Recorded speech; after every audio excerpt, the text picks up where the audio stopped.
Čau visiem, labs rīts.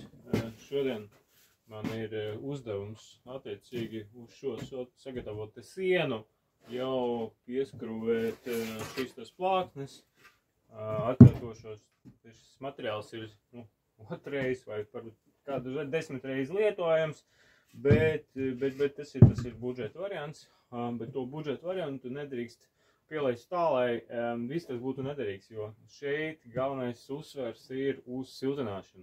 Līdz ar to arī vakar atbraucot, kad saule bija ārā pa logu, nāca kaut kādi tur starojumi iekšā, līdz ar to bija tiešām zināma mērā siltāk nekā ārā. Līdz ar to mērķis, cik es saprotu, ir sasniedzams un būs sasniedzams, jo vēl atkārtošos ārā uz jumts nav nekā, viss ir vienkārši tie ar to membrānu aiztaisīts, bet, siltums ārā iet. Tad atkārtoši, šeit ir apakšā ir kaut kāds ar 200 tādu ļoti lēto stikla vats kārtojums, jā, 2 slāņos, bet tā kā tā ir vecā un varbūt brīžiem ir, netik efektīvā 2 slāņos es atļaujos to darīt, ņemot no citā objekta šeit ieliekot, sasniegšu to nepieciešamu. Bet pēc tam aiz tvaika izolācijas es saliku arī 50, bet jauns vācis nopirku, bet arī ļoti, viss budžeta variants, bet lai tas izpildītu vienu galveno funkciju, jo, kad ārā būs arī noteikts karstums, ja šeit nebūs siltuma izolācijas, tad uz šī slāņa no otras puses, ja tur tikšot iekšā mitrums kaut kāds, jā, es mēģināju to izvairīties no tā, salikot no otras puses membrānu, var parādīties arī kondensāts no otras puses. Kondensāts ūdens ar siltuma izolāciju padara siltuma izolāciju attiecīgi nederīgu, jo siltuma izolācijas spēks ir gaisā, ko viņi tā kā neļauj kustieties, un attiecīgi tiklīdz tur parādās mitrums, siltuma izolācija vairs nav derīga. Kas vēl ir interesants? Mēģināju darīt pēc iespējas maksimāli to tvaika izolāciju ar veciem logiem, pielāgojoties tai kārti, tai situācija, kā tur bija. Nedaudz nepaesmu pārdomājis, bet arī citu variantu nav, jo tie ir tvaika izolācija un man nav vietas, lai saliktu siltumizolācijas kārtu un pēc tam uzliekot te apdares dēļas. Ko es izdarīšu? Droši vien viens no tādiem variantiem es vienkārši salikšu un piespiedīšu vismaz šādu kārtu, lai izteiktu tvaika izolāciju un to iekšējā gaisu, būtu kaut kāds slānis, ne tikai dēļi ar šķirbām, jā, pa kuru varētu gaisa nākt iekšā, un attiecīgi to gaisas svārstības varētu veidot kaut kur, to pilens un pie noteiktiem temperatūram tur būs arī mitrums parādīsies. Tas ir manos uzdevumos. Te ļoti, protams, slānis ir mazs, kur to ielikt, bet pacenšos to izdarīt. Jā, tikpat pedantiski esmu apstrādājis šo to durvju ailu, bet šeit man ir doma uzstādīt otras durvis, jo ziemā attiecīgi ar vienu durvju, nepietiekoši atverot, gan arī vienkārši tas durvis nav paredzēt tikpat labam siltuma izolējušam slānim, līdz ar to otrais durvis būs nepieciešams.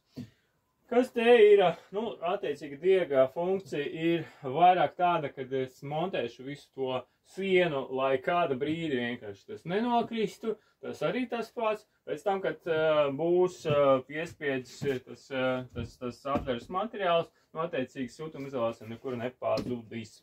Bet, atkārtošies, protams, jā, man ir no tās puses ir membrāna, bet grauzēji, tā ir tā, un arī izrādās lapsens, ir viens tāds risks, kurš faktiski to siltuma izolāciju padara par nederīgu.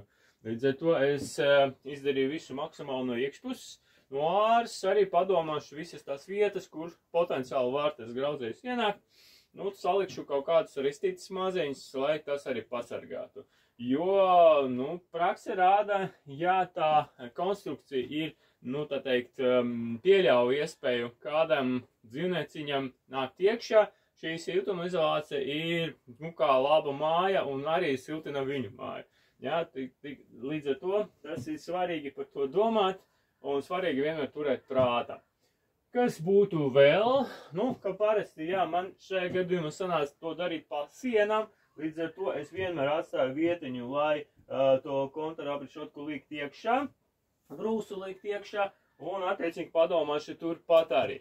Ja tas būtu viens objekts, kuru man būtu iespēja uzreiz darīt visus slāņus, tad, protams, es tā darītu un man nebūtu šādu problēmu.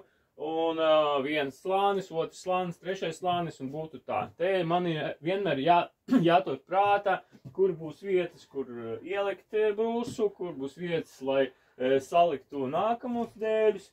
Nu, un, protams, neaizmirstam par to, ka dēļu, te teikt, formāts un izmērs man ir tāds, kāds ir. Te droši vien būs atkal tāds pagaidu savienojums jātaisa, bet ar to esmu diezgan labi tiku galā.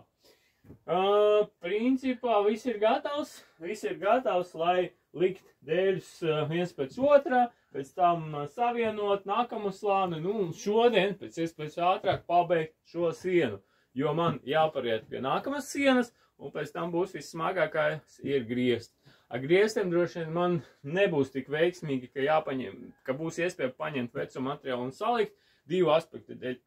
Tas veco materiālu apjomi ir, nu, tik, cik viņi ir. Un otra lieta, uz grieztiem gribās vienkārši to ļoti pedantiski un labi savienot, lai to augstumā tiltiņu būtu arvien mazāk un mazāk. Ar veco materiālu to nevar nodrošināt tik labi. Nu, tāds šodien ir plāns. Sekojiet līdzi, parādīšu, kā es to visu sataisīšu.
esmu pabeidzis to, ko esmu domājis un iesācies no paša rītā. Nu, kaut kāds sanāca, kaut kāds bišķi citādāk sanāca. Neaizmirstam, ka tas ir šķūnis. No otras puses es pats saprotu, ka mans izaicinājums bija taisnas līnijas, un par šitiem bija jāpadomā, jo pat ir vecais loks.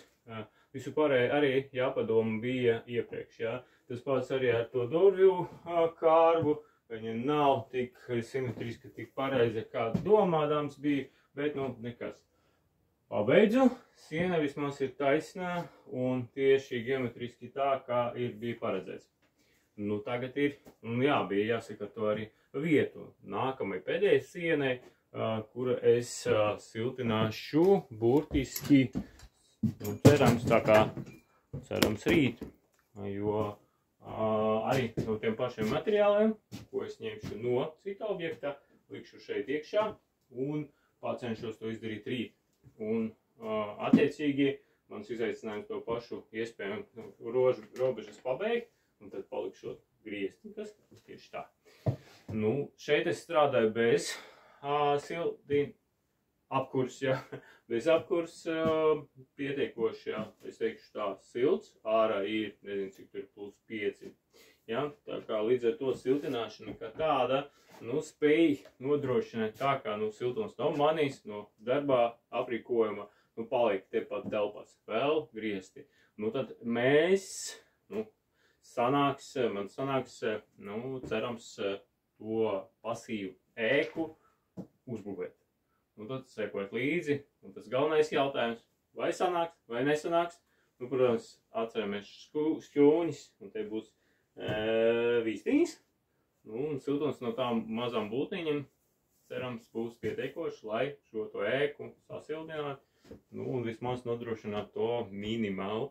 Un, ja būs nepieciešams apkurs kaut kāds, nu, avots, tad tas būs ļoti minimāls, un cerams, tas būs energoefektīvi, jo tas ir tas galvenais. Sekot līdzi!